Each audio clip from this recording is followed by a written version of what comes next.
Hello friends, let's learn political science में आपका स्वागत है। आज हम देखेंगे हमारी आर्टिकल सीरीज की 31 नंबर क्लास, जिसमें हम देखेंगे कुछ इंपॉर्टेंट आर्टिकल्स।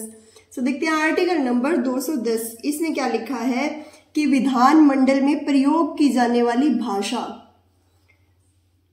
इसका क्लॉज फर्स्ट क्या कहता है कि भाग 17 में किसी बात के होते हुए, भाग 17 में क्या है, आर्टिकल 343 से लेकर के 351 तक जो लैंग्वेज के आर्टिकल दिए हुए हैं, क्या कहता है कि भाग 17 में किसी बात के होते हुए भी किंतु अनुच्छेद 348 के उपबंधों के अधीन रहते हुए किसी राज्य के विधानमंडल में कार्य उस राज्य की राजभाषा या राजभाषाओं में अथवा हिंदी या अंग्रेजी में किया जाएगा, बशर्ते कि विधानसभा के अध्यक्ष या जिन राज्यों में विधान परिषद है तो विधान परिषद के सभापति या इनके रूप में कार्य कर रहे अन्य व्यक्ति, जैसे कि उपाध्यक्ष हो गए, उपसभापति हो गए, उनकी अनुमति से क्या है कि सदन के सदस्य अपनी मातृभाषा में संबोधित कर सकते हैं। अब ये आर्टिकल आपसे क्या कहना चाहता है कि 348 में भले ही अंग्रेजी का प्रारूप दिया गया हो, लेकिन फिर भी आप अध्यक्ष या सभापति से अनुमति लेकर के अपनी भाषा का यूज कर सकते हो सदन में।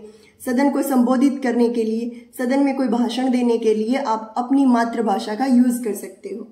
देखते हैं इसका सेकंड क्लॉज क्या कहता है कि जब तक राज्य का विधानमंडल कानून द्वारा अन्यथा उपबंध न करे, यह अनुच्छेद इस संविधान के प्रारंभ से 15 वर्ष की अवधि की समाप्ति के पश्चात इस प्रकार प्रभावी होगा मानो अंग्रेजी शब्द यहां से हटा दिया गया हो। परंतु हिमाचल प्रदेश, मणिपुर, मेघालय और त्रिपुरा राज्यों के विधानमंडलों के संबंध में 15 वर्ष के स्थान पर 25 वर्ष तक कर दिया गया है, और अरुणाचल प्रदेश, गोवा, मिजोरम राज्यों के विधानमंडलों के संबंध में 15 वर्ष की जगह क्या कर दिया है, 40 वर्ष कर दिया गया है कि 40 वर्ष तक आप और पूछ के जो है काम चलाओ, सभापति से, अध्यक्ष से पूछ के अपनी लैंग्वेज का काम चलाते रहो, तब तक यही रहेगा। इसके बाद में आप चाहो चेंज कर लेना। देखते हैं नेक्स्ट आर्टिकल, आर्टिकल नंबर 211। इसमें क्या लिखा है कि विधानमंडल में चर्चा पर प्रतिबंध। क्या कहता है ये आर्टिकल कि किसी राज्य के विधानमंडल में उच्चतम न्यायालय या उच्च न्यायालय के किसी न्यायाधीश के अपने कर्तव्यों के निर्वाह में आचरण के संबंध में कोई चर्चा नहीं होगी। अब ये आर्टिकल आपसे क्या कहना चाहता है कि सुप्रीम कोर्ट हो या हाई कोर्ट हो, किसी भी न्यायालय के न्यायाधीशों के द्वारा लिए गए कोई निर्णय हो, लिए गए कोई फैसले हो या उनकी न्यायिक कोई कार्यवाही हो, उस पर क्या है, विधानसभा में या विधान परिषद में आप लोग चर्चा नहीं करोगे सदन में। नेक्स्ट हम देखेंगे आर्टिकल नंबर 212। इसमें क्या लिखा है, न्यायालयों द्वारा विधानमंडल की कार्यवाही की जांच न करना। यह आर्टिकल क्या कहता है कि किसी राज्य के विधानमंडल का कोई अधिकारी या सदस्य जिसमें इस संविधान द्वारा या इनके अधीन विधानमंडल में प्रक्रिया या कार्यों के संचालन को विनियमन करने अथवा व्यवस्था बनाए रखने के लिए शक्ति निहित है, उन शक्तियों में अपने द्वारा प्रयोग के संबंध में किसी न्यायालय के अधिकार क्षेत्र के अधीन नहीं होगा।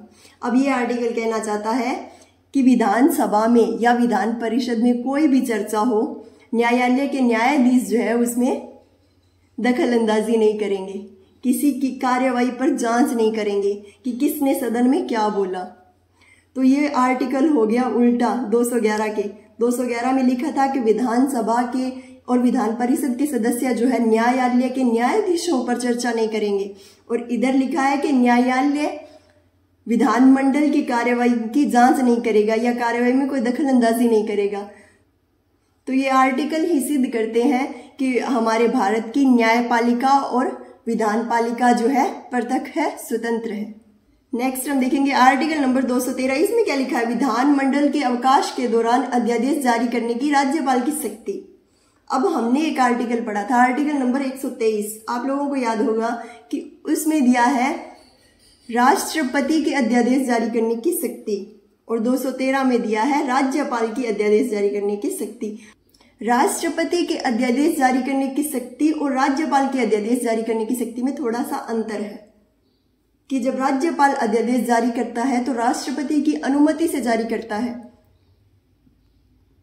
और कब तक रहता है? राष्ट्रपति जब अध्यादेश जारी करता है तो अगले स्तर तक 6 महीने तक जारी रह सकता है, लेकिन यहाँ क्या है, जब तक राष्ट्रपति चाहे तब तक जारी रह सकता है। तो देखते हैं अध्यादेश के बारे में। जब दोनों सदन के सत्र खत्म हो चुके हों तब अध्यादेश जारी कर सकते हैं। कोई तुरंत कार्रवाई करना हो या कोई आवश्यक कार्य करना हो, परंतु राज्यपाल को राष्ट्रपति के अनुदेश के बिना ऐसा कोई अध्यादेश प्रख्यापित नहीं करेगा। और क्या दिया है कि विधेयक को राष्ट्रपति के विचारार्थ आरक्षित करना आवश्यक होगा। और इसमें क्या लिखा है कि अध्यादेश का वही बल और प्रभाव होगा जो राज्य विधान मंडल के किसी अधिनियम का होता है।